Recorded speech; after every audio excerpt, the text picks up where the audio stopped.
ಅಬ್ಬೋ ಸ್ವಾಮಿ ಮುನಿಕುಲೋತ್ತಮರೇ, ನಮ್ಮ ಜನಕರಾದ ಪಾಂಡುರಾಯನು ಮಾಡಿದ ಪಾಪದಾವುದು ಇದರ ಮರ್ಮವೇ ನನಗೆ ತಿಳಿಯಲಿಲ್ಲ. ಆದ ಕಾರಣ ನಿಮ್ಮಲ್ಲಿ ಕಳಕಳೆಯಿಂದ ಕೇಳಿಕೊಳ್ಳುತ್ತೇನೆ, ನಮ್ಮ ಜನಕರಾದ ಪಾಂಡುರಾಯನು ಮಾಡಿದ ಪಾಪದ ವಿಚಾರವನ್ನು ತಿಳಿಸಿರಿ. ನಾರದರೆ ಗಾನವಿದ್ಯ ವಿಚಾರದರೆ ನಿಮ್ಮ ಜನಕರಾದ ಪಾಂಡುರಾಯನ ಏನು ತಿಳಿಸಿರಿ ಮುನಿಕುಲೋತ್ತಮ. ಹಿಂದಕ್ಕೆ ಗಂಧರ್ವ ಮುನಿಕುಲೋತ್ತಮ ಸತಿಪತಿಗಳು ನಮ್ಮ ಭೂಲೋಕಕ್ಕೆ ಆಗಮಿಸಿ ಚಿಗರ ರೂಪವಾಗಿ ಸಂಭೋಗ ಮಾಡುವ ಸಮಯದಲ್ಲಿ ನಿಮ್ಮ ಜನಕರಾದ ಪಾಂಡುರಾಯನು ಬಾಣವಂ ಕೂಡಿದ. ಆಗ ಗಂಡು ಚಿಗರೆಯ ರೂಪವಿದ್ದ ಗಂಧರ್ವ ಮುನಿವರನ ಸತಿಯು ಗಂಧರ್ವ ರೂಪ ತಾಳಿ ನಿಮ್ಮ ಜನಕರಾದ ಪಾಂಡುರಾಯನಿಗೆ ಎನ್ನ ಪತಿಯನ್ನೊಡನೆ ಸಂಭೋಗಿಸುವ ಸಮಯದಲ್ಲಿ ನೀನು ಎನ್ನ ಪತಿಯನ್ನು ಹೊಂದ ಕಾರಣ ನೀನು ನಿನ್ನ ಸತಿಯೊಡನೆ ಸಂಭೋಗ ಪಿಡಿದ ಸಮಯದಲ್ಲಿ ಮರಣ ಹೊಂದಿವೆ ಎಂದು ಶಾಪವನ್ನಿಟ್ಟಳಂತೆ. ಧರ್ಮನಂದನ ಮುನಿಕುಲೋತ್ತಮ, ಅಂದಿನ ಶಾಪವೇ ನಿಮ್ಮ ತಂದೆಯು ಸ್ವರ್ಗಕ್ಕೂ ಹೋಗದೆ ನರಕಕ್ಕೂ ಹೋಗದೆ ಅಂತರಾತ್ಮವಾಗಿ ನಿಂತಹದು. ಧರ್ಮನಂದನ ತಿಳಿಯಿತೇ ಇದರ ಕಥನ. ಅಬ್ಬೋ ಸ್ವಾಮಿ ನಾರದ ಮುನಿವರರೇ, ಏನು ಹೇಳಿದರೆ ಇನ್ನ ಮಾತು ತಿಳಿಸುವೆ ಧರ್ಮನಂದನ. ನಮ್ಮ ಜನಕರಾದ ಪಾಂಡುರಾಯನ ಆತ್ಮವು ಸ್ವರ್ಗಕ್ಕೂ ಹೋಗದೆ ನರಕಕ್ಕೂ ಹೋಗದೆ ಅಂತರಾತ್ಮವಾಗಿದ್ದಾನೆಂದು ಹೇಳಿದರಲ್ಲ, ಇದು ನಿಜವೇ? ಹೌದು ಧರ್ಮನಂದನ. ಹಾಗಾದರೆ ನಮ್ಮ ಜನಕರಾದ ಪಾಂಡುರಾಯನ ಆತ್ಮವು ಸ್ವರ್ಗಕ್ಕೆ ಹೋಗುವರೆ ಹೇಗೆ ನೀವೇ ತಿಳಿಸಲೇ ಮುನೀಂದ್ರ ಸದ್ಗುಣ ಸಾಂದ್ರ. ಓ ಯಮತನಯ ಕೇಳು ಎನ್ನ ಮನದ ವಿಷಯ. ಅದೇನು ಚೆನ್ನಾಗಿ ಹೇಳು ಮುನಿಕುಲೋತ್ತಮ. ಅದು ಏನೆಂದರೆ ನಿಮ್ಮ ಜನಕನ ಆತ್ಮ ಸ್ವರ್ಗ ಪ್ರಾಪ್ತಿಯಾಗುವುದರ ಬಗೆಯು ನನಗೆ ತಿಳಿದಿದೆ. ಅದೇನು ಮುನಿಕುಲೋತ್ತಮ?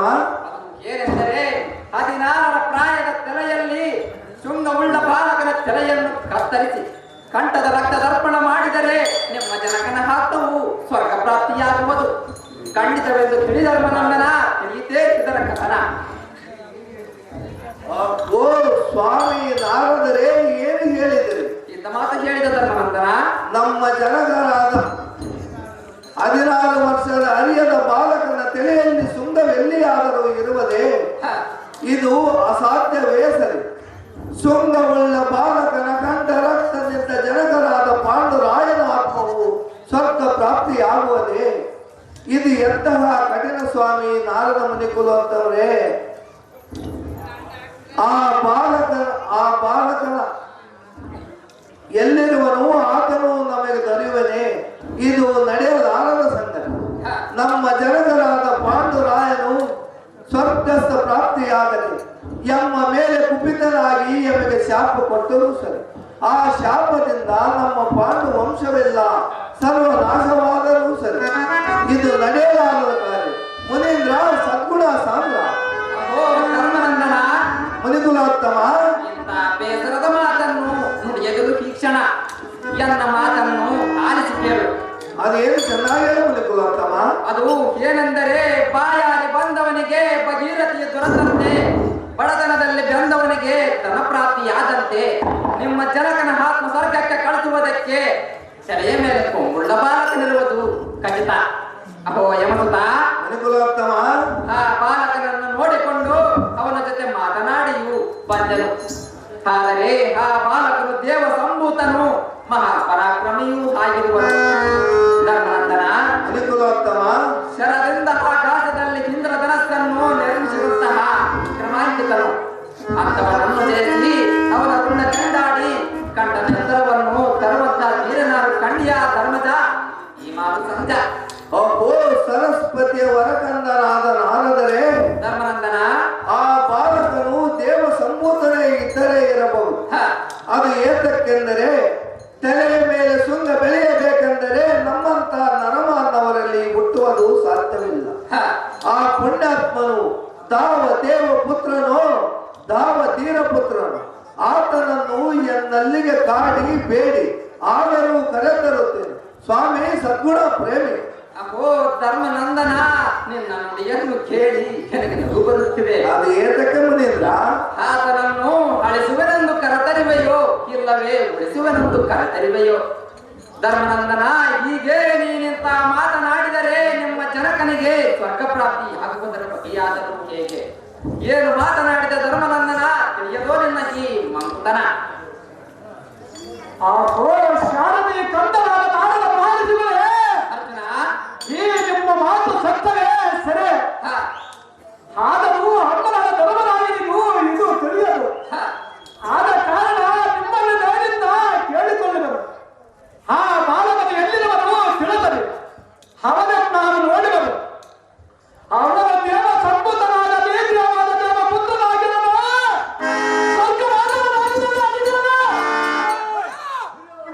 ಅದೇ ಅದೇ ಬ್ರಹ್ಮಾದಿಗಳು ಅವನನ್ನು ರಕ್ಷಿಸುವುದಕ್ಕೆ ಬಂದರೆ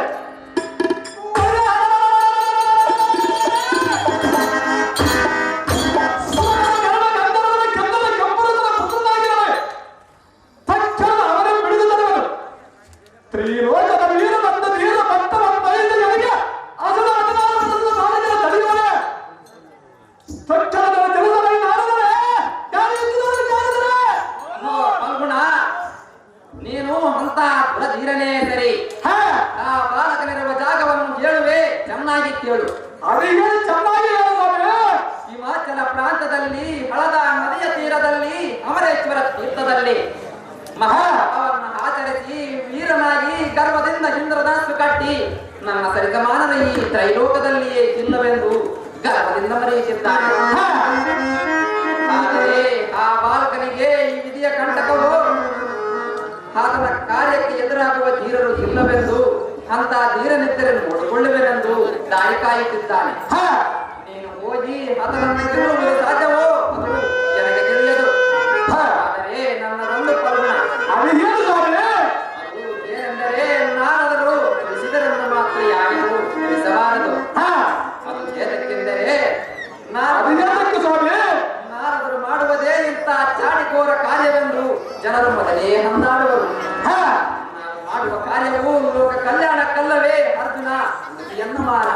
ಆಹೋ ನಾರದ ಮಾಡಿಸಿದರೆ ನಿಮ್ಮ ಭಯವನ್ನು ಬಿಡದೆ ನೀವು ಮಾಡುವುದು ಲೋಕ ಕಲ್ಯಾಣಕ್ಕಲ್ಲವೇ?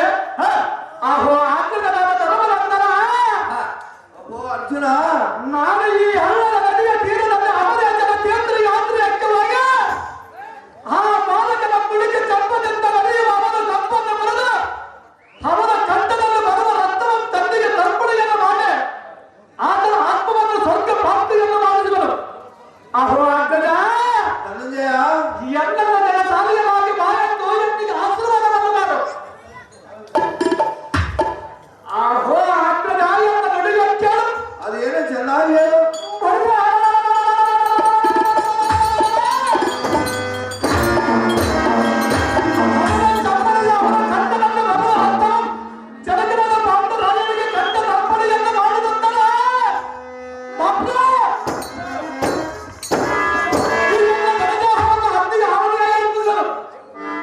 ಈಗನ್ನ ಶಬ್ದವಂತ್ಯ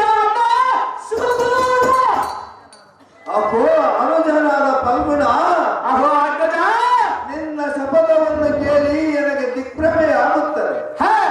ಆದರೂ ಆ ಬಾಲಕನಾದ ನಾಗಾರ್ಜುನನ ಶಿರವನ್ನು ತೆಗೆದು ಕಂಠದಿಂದ ಬರುವ ರಕ್ತದಿಂದ ಜನಕನಾದ ಪಾಂಡುರಾಯನಿಗೆ ತರ್ಪಣ ಬಿಡುತ್ತಾನ.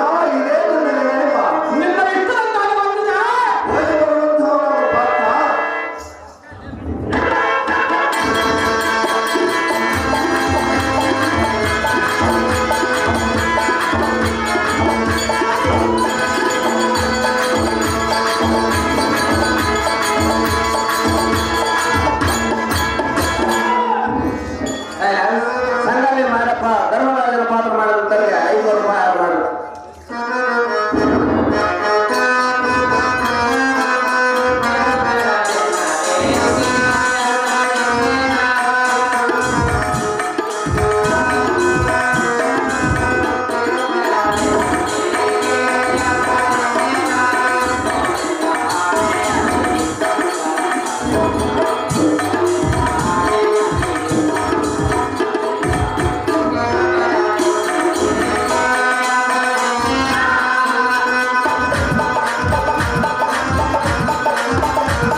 ಅಮ್ಮ ಮಗಳೇ ಉಲಸಿ, ಈಗ ಸಂಚಾರ ಮಾಡುವುದೇ ನಮ್ಮ ಕೆಲಸವಲ್ಲವೇ?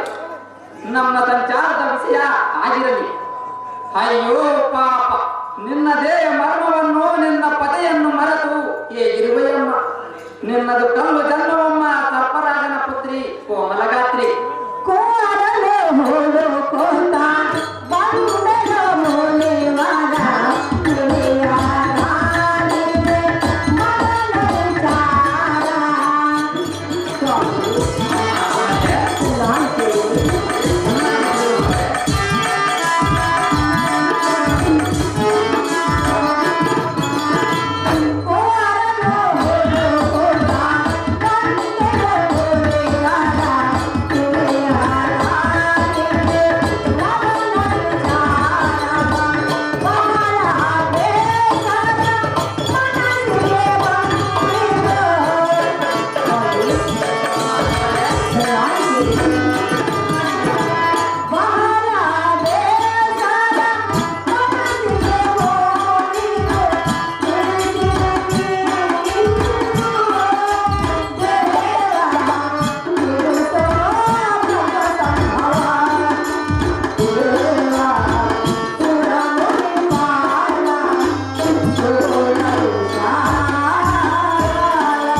ಅಮ್ಮ ಮಗಳೇ, ಅಯ್ಯೋ ಎನ್ನ ಕೂರನ್ನು ಹುಡುಕುತ್ತಾಯಿ ಅಡವಿಗೆ ಬಂದೆನು. ಹ, ಎನ್ನ ಮಗನು ಎಲ್ಲಿರುವನೋ ಏನು. ಹ, ಮಗನನ್ನು ಕಾಣದೆ ಎನ್ನ ಮನಸ್ಸು ಬಹಳ ಬೇಸರವಾಗಿರುವುದು. ಹ.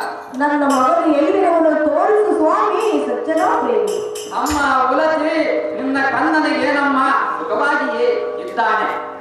ಕೈಲಾಸದಲ್ಲಿ ನಾಗಾರ್ಜುನನೆಂಬ ಹೆಸರಿನಲ್ಲಿ ಸತಿಶೇಖರನ ಸತಿಯಾದ ಗಿರಿಜೆಯ ಸಾಕು ಮಗನಾಗಿ ರಾಜಭೋಗದಲ್ಲಿ ಮೆರೆದಿದ್ದಾನೆ. ಮಗಳೇ ಸ್ವಾಮಿ, ಆದರೆ ಆ ಬಾಲಕನಿಗೆ ಈ ವಿಧಿಯ ಕಂಟಕವೋ ನಾಗಾರ್ಜುನನ ದುರದೃಷ್ಟವೋ.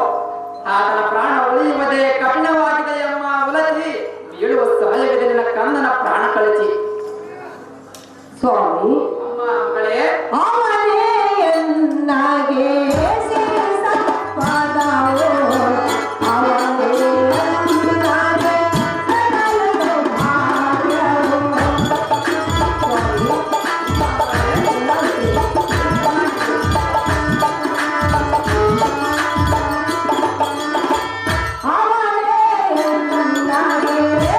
ಸಕಲ ಭಾಗ್ಯವೋ. ಅವನೇ ಎನ್ನಾಗೆ ಸಂಪದವೋ, ಅವನೇ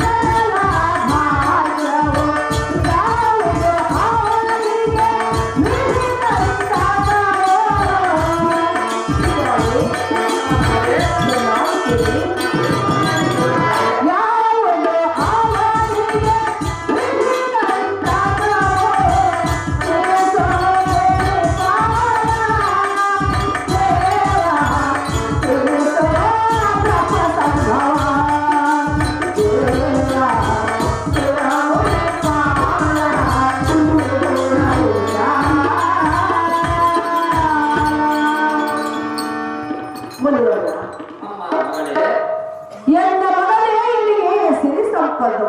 ಹ, ಮಗನನ್ನು ಕಾಣದೆ ನನ್ನ ಮನಸ್ಸು ಮಗನನ್ನು ನೋಡಬೇಕೆಂದು ಹಾತೊರೆಯುತ್ತಿರುವುದು. ಸ್ವಾಮಿ, ಸ್ವಾಮಿ, ಅಮ್ಮ ಉಲಸಿ, ಮಗನಿಗೆ ಯಾವ ವಿಧಿ ಕಂಠನಿರುವುದೆಂದು ಹೇಳಿದ್ರಲ್ಲ, ನಿಮ್ಮ ಮಾತು ಕೇಳಿ ನನಗೆ ಭಯವಾಗುತ್ತಿರುವುದು. ಹ. ಅದೇನು ವಿಚಾರವನ್ನು ತಿಳಿಸು ಸ್ವಾಮಿ ಸಜ್ಜನ ಪ್ರೇಮಿ. ಅಮ್ಮ ಮಗಳೇ, ನಿನಗದು ತಿಳಿಯದೆ ತಿಳಿಯದು ಸ್ವಾಮಿ. ನಿನ್ನ ಕಂದನಾದ ನಾಗಾರ್ಜುನನ ಪ್ರಾಣಕ್ಕೆ ವಿಧಿಯಾಗಿ ಕಾಡುವುದು ಯಾರು ಗೊತ್ತೇ? ಯಾಕೆ? ಅಯ್ಯೋ ಪಾಪ, ನಿನಗೇನು ಗೊತ್ತಾಗಬೇಕು? ನನಗೇನು ಗೊತ್ತು ಸ್ವಾಮಿ. ಆದರೂ ಕೇಳುವುದು ಚೆನ್ನಾಗಿ ಕೇಳು. ಚೆನ್ನಾಗಿ ಹೇಳಿ ಅಮ್ಮ ಉಲಸಿ, ಸ್ವಾಮಿ. ನಾದರೆ ನಿನ್ನ ಪತಿಯಾದ ಅರ್ಜುನನೇ ನಿನ್ನ ಕಂದನಿಗೆ ಕಂಟಕವಾಗಿರುವನು. ಅಯ್ಯೋ ಶಿವ ಶಿವ, ಎಂಥ ವಿಚಾರವನ್ನು ಹೇಳ್ತಿರಲಿಲ್ಲ ಸ್ವಾಮಿ. ಇದೇ ಭೂಲೋಕದಲ್ಲಿ ಹಿಮಾಚಲ ಪ್ರಾಂತದಲ್ಲಿ ಹಳದ ನದಿಯ ತೀರದಲ್ಲಿ ಅಮರೇಶ್ವರ ತೀರ್ಥದಲ್ಲಿ ಮಹಾ ತಪವನ್ನು ಆಚರಿಸುವ ನಿನ್ನ ಪ್ರೀತಿಯ ಕಂದನಿಗೆ ಆ ಮಧ್ಯಮ ಪಾಂಡವನಾದ ಅರ್ಜುನನು ತನ್ನ ಪುತ್ರನನ್ನರಿಯದೆ ವಿಚಿತ್ರವಾಗಿ ಅವನ ಶಿರವನ್ನು ಕಡಿದು ಅವರ ತಂದೆಯಾದ ಪಾಂಡುರಾಜನಿಗೆ ಕಂಠದ ರಕ್ತದರ್ಪಣ ಮಾಡುತ್ತಿದ್ದಾನೆ. ಅಯ್ಯೋ ಶಿವ ಶಿವ, ಆ ಕಂದಮ್ಮನನ್ನು ಕೊಲ್ಲುವನೆಂದು ಶಬ್ದವನ್ನೇ ಮಾಡಿರುವನು. ನನಗಂತೂ ಪ್ರಾಣಕ್ಕೂ ಕಿತ್ತಿ ಬಂದಂತಾಯಿತು. ಆದ ಕಾರಣ ಈ ವಿಷಯವನ್ನು ನಿನಗೆ ತಿಳಿಸಿದರೆ ನಿನ್ನ ಕನ್ನನಾದ ನಾಗಾರ್ಜುನನಿಗೂ ನಿನ್ನ ಪತಿಯಾದ ಅರ್ಜುನನಿಗೂ ನೀತಿಯನ್ನು ಹೇಳುತ್ತಾಳೆಂದು ಎದ್ದೆನೋ ಬಿದ್ದೆನೋ ಎಂದು ನಿನ್ನಲ್ಲಿಗೆ ಓಡಿ ಬಂದ ನಮ್ಮ ಸರ್ಪರಾಜನ ಕುವರಿ ತಿಳಿಯಿತೇ ನಿನಗೆ ಈ ಯುದ್ಧದ ಪರಿ. ಸ್ವಾಮಿ, ಅಮ್ಮ ಮಗಳೇ, ಈಗಲೇ ತಕ್ಷಣವೇ ಹ, ಮಗನ ಬಳಿಗೆ ಹಾಗೂ ಪತಿ ಬಳಿಗೆ ಹೋಗಿ ಬುದ್ಧಿಯನ್ನು ಹೇಳಿ ಹ, ಅಪ್ಪಣೆಯನ್ನು ಕೊಡು ದೇವ ಮಹಾನುಭಾವ. ಪಾರ್ವತಿ ಬಾಮ ಎಲ್ಲ ಸಾರಥಿ ದೇವ ನೋಡಿದೆಯಾ ಎನ್ನ ಬುದ್ಧಿ ಚಾತುರ್ಯದ ರೀತಿ. ನೋಡಿದರು ಸ್ವಾಮಿ. 3 ಲೋಕದ ಗಂಡನೆಂದು ಬೆಳೆದಂ ಪಡೆದ ಅರ್ಜುನನಿಗೂ ವೀರಾದ ವೀರನಾದ ನಾಗಾರ್ಜುನನಿಗೂ ಯುದ್ಧದ ಕಲಹವನ್ನು ಇಟ್ಟಿದ್ದು ಆಯಿತು. ಹೌದು ದೇವ. ಯುದ್ಧದ ವಿಷಯ ತಿಳಿಸಿದ್ದು ಆಯಿತು. ಹ ಇನ್ನೇನು ಈ ಯುದ್ಧದ ಕಲಹಕ್ಕೆ ಯಾವ ರೀತಿಯಾಗಿ ನ್ಯಾಯ ದೊರೆಯುತ್ತದೆ ನೋಡೋಣ ಸಾರಥಿ. ಅದ್ಯಾವತಿ? ಅದೇನು ಸ್ವಾಮಿ. ಹೇ ಕೃಷ್ಣ,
ಏನೇನಾರೇ ನೀನು ಭೋಗ ರಕ್ಷಣೆಯಿಂದ ಬಂದಾಗ ನಿನ್ನನ್ನು ಮಾಯಾಪಾಶದಿಂದ ನಾಗಲೋಕಕ್ಕೆ ಕರೆದೊಯ್ದೆನು.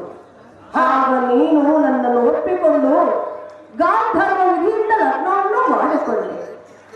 ಈ ಮಗನು ಹುಟ್ಟಿದನು, ನಾನೇ ನಿನ್ನ ಸತಿಯು, ಈತನೇ ನಿನ್ನ ಮಗನು. ಅದು ಎಲ್ಲಿಗೆ ತಿಳಿಯಲಿಲ್ಲ ಶ್ರೀಗಳೇ.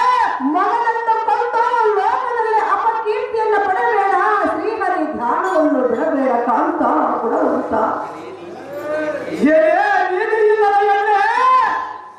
ಏನು ಮಾತನಾಡಿದೆ?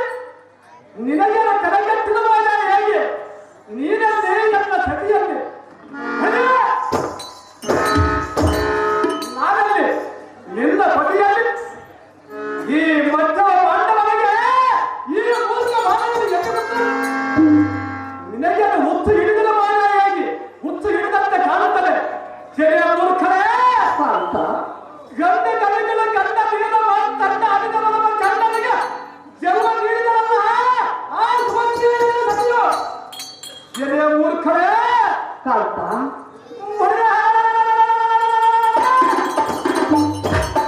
ಆ ಕ್ಷಣಮೂರ್ಖರ ದುರ್ಯೋಧನ ನಂತರವಾದ ಲಕ್ಷ್ಮಣನ ದೂತವನ್ನು ತಲೆಗಳನ್ನು ತೆಗೆದು ದ್ರೋಣರ ನಾಯಕರ ರಥವನ್ನು ಪುಡಿ ಪುಡಿ ಪುಡಿ ಪುಡಿ ಮಾಡಿ ಕಲಿಸಿದೆ. ಹೊಡೆಯ ಕನ್ನಡ ಗೋತ್ರದ ಪಾಠಕ್ಕೆ ತೆರಿಗೆ ರಣರಂಗದಲ್ಲಿ ಹೋರಾಡಿದರಲ್ಲ ಆ ಇನ್ನ ಅಧಿಕಾರಿಗಳು ವಲ್ಲಭ ಸುಮ್ಮನೆ ನಿಷ್ಠುರದ ಮಾತುಗಳು ಯಾತಕ್ಕೆ ಮಾತನಾಡಿ ಇವನೇ ಎನ್ನ ಪುತ್ರರನ್ನು ಯಾತಕ್ಕೆ ನುಡಿವೆ?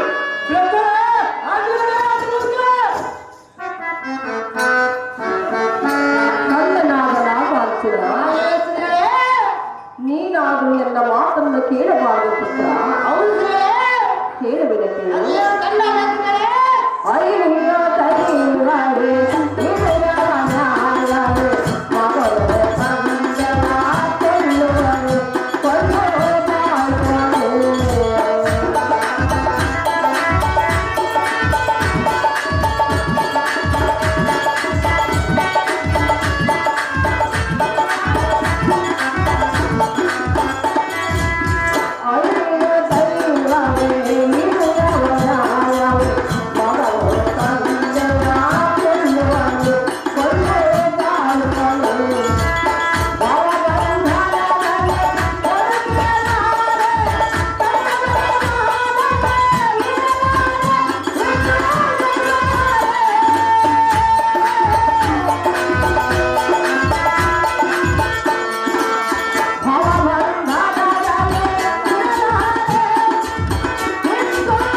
ಅಯ್ಯೋ, ನೀನೇ ಕುಳಿತು ತಂದೆಯನ್ನು ಕೊಂದರೆ ನಿನಗೆ ಬುದ್ಧಿ ಹೇಳುವರು ಯಾರು? ಮಗನೇ, ತಾಯಿಯ ಮಾತನ್ನು ಕೇಳು. ನಾನೇ ನಿನ್ನ ಹೆತ್ತ ತಾಯಿ. ತಂದೆಯನ್ನು ಕೊಂದು ಲೋಕದಲ್ಲಿ ಅಪಕೀರ್ತಿಯ ಗುರಿಯಾಗಬೇಡ.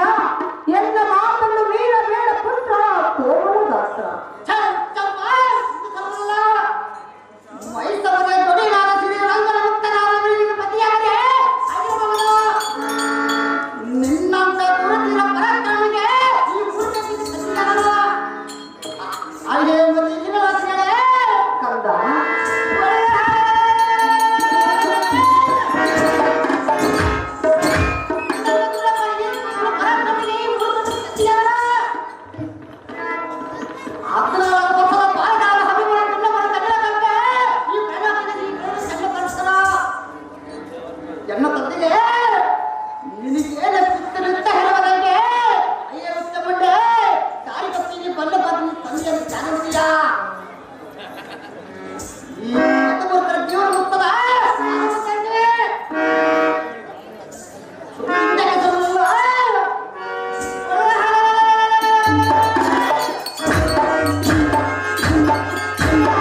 ಎಲ್ಲಿಯ ತಾಯಿ ಎಲ್ಲಿಯ ತಂದೆ ಕೈಯ ವಾಸನ ತಂದೆ ಹಾಗೆ ಎಣ್ಣ ಮುಟ್ಟ ಗಿಡಗಳ ಕೊಡ್ತಾರೆ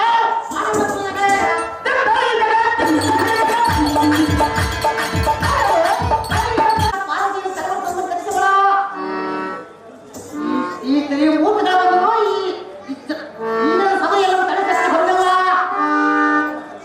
ಮೂರ್ತ ಕಾರ್ಯ ಬೇಕಂದ್ರೆ ನೀಡಿದ್ದಾರೆ ಅಲ್ಲಿ ಕಣ್ಣದಾರ ಕುಂಡ ಕೊಡುವಂತೆ ಬೆಳಿ ಎನ್ನ ತೆರಳಿಯಾದ ಪಾರದಲ್ಲಿ ತಲೆವರಿಸುವ ಕೆಲಸಗಳ ಎನ್ನ ತುಡಿತವರೆಗೆ ಎನ್ನು ಕಮ್ಮಳ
ಅರ್ಜುನನೇ, ಎನ್ನ ಪುತ್ರನಾದ ನಾಗಾರ್ಜುನನೊಂದಿಗೆ ಪಂಥವನ್ನು ತೊಟ್ಟು ಯುದ್ಧವನ್ನು ಗೈಲಿಗೆ ಬಂದಿರುವೆಯ? ನೀನು ಬದುಕಿ ಉಳಿಯಬೇಕೆಂಬ ಮನೋಭಾವನೆ ನಿನ್ನಲ್ಲಿ ಇದ್ದಿದ್ದೆ ನಿಜವಾದರೆ ಈ ಪಂಥವನ್ನು ಇಲ್ಲಿಗೆ ನಿಲ್ಲಿಸಿ ಇಲ್ಲಿಂದ ಹೊರಟು ಹೋಗುವ ಅರ್ಜುನ. ಇಲ್ಲಿ ನಡೆಯಲಾರದು ನಿನ್ನ ಒಣ ದೌರ್ಜನ್ಯ.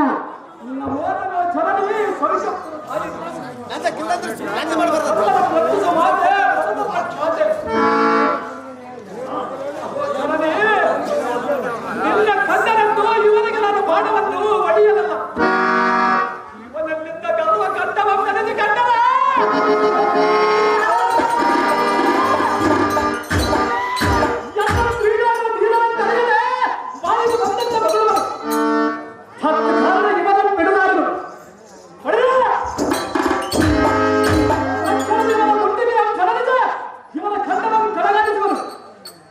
ಇವನಿಗೆ ಯಮದಾನ ಆದಿಯನ್ನು ತೋರಿಸುವನು. ಸ್ವಲ್ಪ ನೀನು ಹಿಂದಕ್ಕೆ ಸರಿದ ತಾಯಿಯೇ ಜಗನ್ಮಾಯೆ. ಈಶ್ವರ ಶಂಕರ, ಈ ಮೂರ್ಖನಿಗೆ ನಾನು ಎಷ್ಟು ತಿಳಿಸಿ ಹೇಳಿದರೆ ಸಹ ಒಂದೇ ಹಠವನ್ನು ಹಿಡಿದು ಎನ್ನ ಪುತ್ರನೊಂದಿಗೆ ಯುದ್ಧವನ್ನು ಗೈಯಲು ಮುಂದಾಗಿರುವೆನು. ಗಳಿಗೆ ನಿನ್ನ ಕರದಲ್ಲಿರುವ ತ್ರಿಶೂಲವನ್ನು ಎನ್ನ ಕರದಲ್ಲಿ ಕರುಣಿಸಿದರೆ ಈ ಮೂರ್ಖನ ರುಂಡವನ್ನು ಇಲ್ಲೇ ಚೆಂಡಾಡಿ ಬಿಡುವ ದೇವ ಮಹಾನ್ ಭಾವ. ಅಹೋ ಶ್ರೀಹರಿ, ಇದೇನು ಅಗತ್ಯವಾಯಿತು? ನೀನೇ ಹೆಚ್ಚಿಸು. ಅಹೋ ದೇವ, ತ್ರಿಲೋಕ ಪಾರ್ವತಿಯಾದ ಪಾರ್ವತಿ ದೇವಿಯು ಎನ್ನ ಮೇಲೆ ತನ್ನ ಪತಿಯಾದ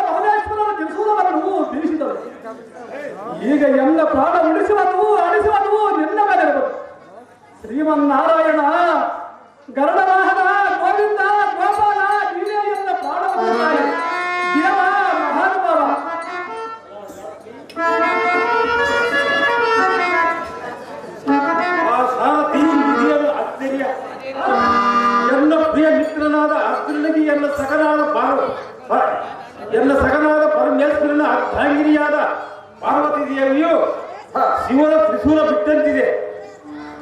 ಆದ ಕಾರಣ ಅರ್ಜುನನಿಗೆ ಎಲ್ಲವೂ ನೆನೆದು ಕೂಗುತ್ತಿರುವಂತಿದೆ. ಬೇಗನೆ ಶಿವನ ನಡೆಯುವ ಸಾರಥಿಯ ಜಾಗೃತಿ.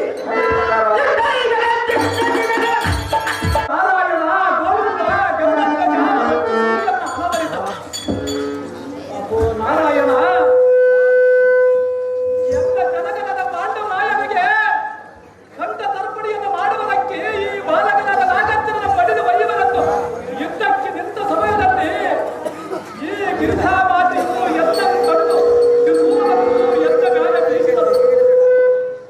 ಕಾರಣ ಸುರದಿಂದ ಎಲ್ಲವೂ ಉತ್ತರಿಸಿ ದೇವ ಮಹಾನುಭಾವ. ಸಿಂಧುವಾಡ ಆಳುವವರು ಈರಯ್ಯನವರು ವೈಟ್ಸುಮ ಅಕ್ಕನವರಿಗೆ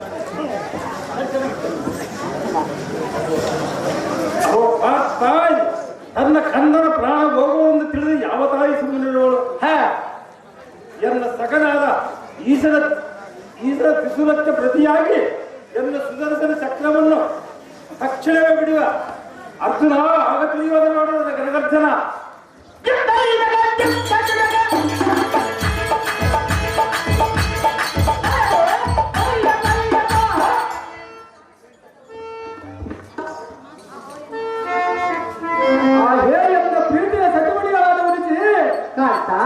ನಿನ್ನಿಗೆ ಪುನಪಾಲನ ಕೊಟ್ಟ ಶಾಪವು ಇಲ್ಲಿಗೆ ವಿಮೋಚನೆಯಾಗಿತ್ತು. ಹೌದು ಕಾಂತ. ನನಗೆ ಬಹಳ ಸಂತೋಷವಾಗಿತ್ತು.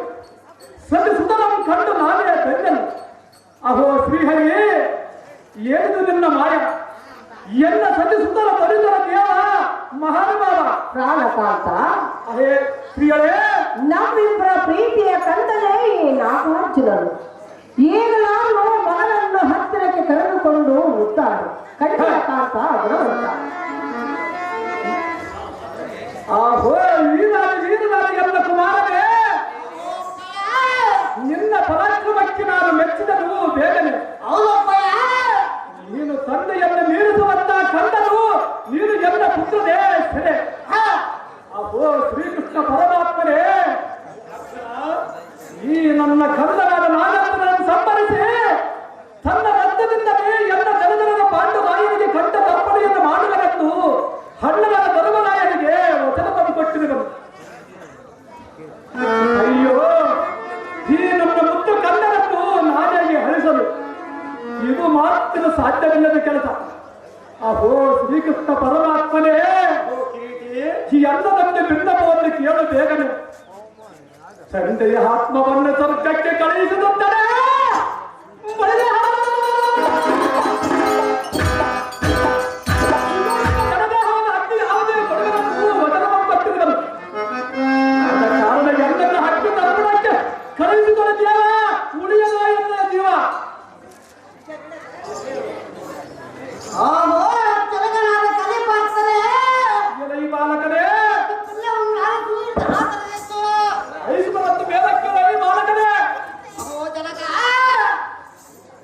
ಎನ್ನ ಪಿತ ಮಾನವ ಪಾಂಡವನ ಮಗನಾಗಿ ಹೆಣ್ಣನ ಕಟ್ಟಡಕ್ಕೆ ನರಬಲಿ ಆಕ್ರಾಮದಿಂದ ತೊರಗೆ ಕಟ್ಟ ಕಟ್ಟಗಳ ನರಗಳನ್ನು ಒತ್ತಿರಿ ಕೊಟ್ಟಿದ್ದೇನೋ ತಪ್ಪಲ್ಲ. ಓ ಜನಕ, ಈ ಬಾಲಕನೇ, ನೀನು ಜಗದಲ್ಲಿ ಹಿಡಿದ ವಾಯುವ್ಯಕ್ತಿಯನ್ನು ಸರ್ವದ ಕತ್ತರಿಸಿ ಪಿತ ಮಾನವ ಪಾಂಡ ಆತ್ಮಕ್ಕೆ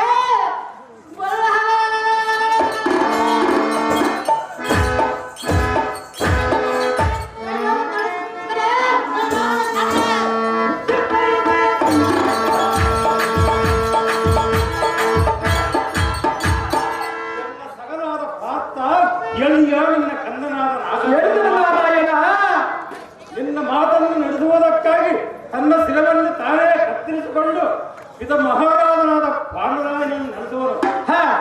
ಆದ ಕಾರಣ ಈ ನಾಗಾರ್ಜುನವನ್ನು ತೆಗೆದುಕೋ. ನಿನ್ನ ತಂದೆಯಾದ ಪಾಂಡುರಾಯನಿಗೆ ದರ್ಪಣೆಯನ್ನು ಕೊಟ್ಟು ಆತನ ಆತ್ಮವನ್ನು ಸ್ವರ್ಗಕ್ಕೆ ಕಳಿಸೋಣ. ಅರ್ಜುನ ಎನ್ನ ರಥದಲ್ಲಿ ಕೊಟ್ಟು ಹೋಯ್ತಣ. ಅಹೋ ನಾರಾಯಣ, ಸತಿ ಸುತನನ್ನು ಕೂಡಿದನು. ಎಲ್ಲ ತಂದೆಯಾದ ಪಾಂಡುರಾಯನ ಪಾಪ ವಿಮೋಚನಕ್ಕೆ ಎಲ್ಲ ಸುತನಾದ ನಾಗಾರ್ಜುನನ ಚಿನ್ನ ಹರಿಯುವ ಮೂಲಕದಿಂದ ಪರಿಹರಿಸಿದನು. ಕೃಷ್ಣ, ಜಗದ ಹಾಳ ಹೋಗುಗಳಿಗೆ ನೀನೇ ಕಾರಣ. ಇನ್ನ ತರವಿಲ್ಲದಕ್ಕೆ ನಮ್ಮ ಇಂದ್ರ ಪ್ರಸ್ತುತಕ್ಕೆ ನಮಗೆ ನಾರಾಯಣ